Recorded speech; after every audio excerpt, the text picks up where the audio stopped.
Je suis Florence Millot, psychologue pour enfants et adolescents, et mon travail c'est d'essayer de comprendre ce qui se passe dans la tête des enfants, en parler aux parents et qu'ensemble on puisse les accompagner au mieux.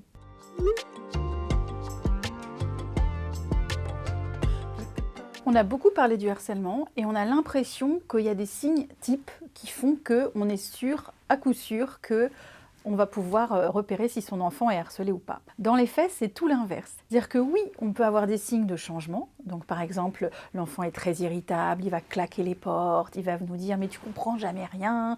Et à la fois, on a tout l'inverse aussi. C'est-à-dire des enfants qui ne veulent pas faire peur à leurs parents, des enfants qui protègent aussi la famille et qui vont vous dire « mais tout va bien ». Mais en tout cas, sortir de l'idée que parce qu'on a vu un signe, ça y est, c'est du harcèlement. Parfois, ça n'a rien à voir. La première chose à faire quand votre enfant vous dit qu'il se fait embêter à l'école, avant de penser au harcèlement, c'est déjà de mesurer qu'est-ce qui se passe pour lui. Parce qu'un enfant qui se fait vraiment embêter, donc tous les jours, voire harceler, va employer les mêmes mots qu'un enfant qui s'est fait embêter une fois parce qu'un copain lui a volé sa gomme ou lui a fait une réflexion. Concrètement, ça veut dire quoi? Ça veut dire lui poser des questions pour savoir est-ce que ça fait longtemps, est-ce que c'est compliqué pour toi, est-ce que tu peux m'en parler, qu'est-ce que tu as dit, qu'est-ce qu'on t'a répondu.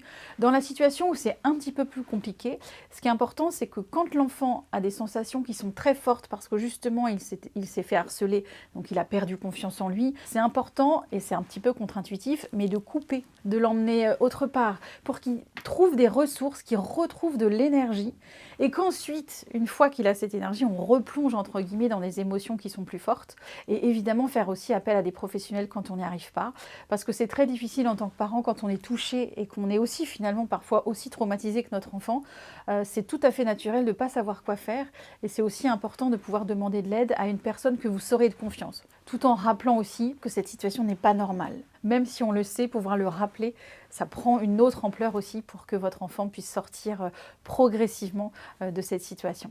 Si votre enfant est harcelé à l'école, voici ce qu'il faut retenir.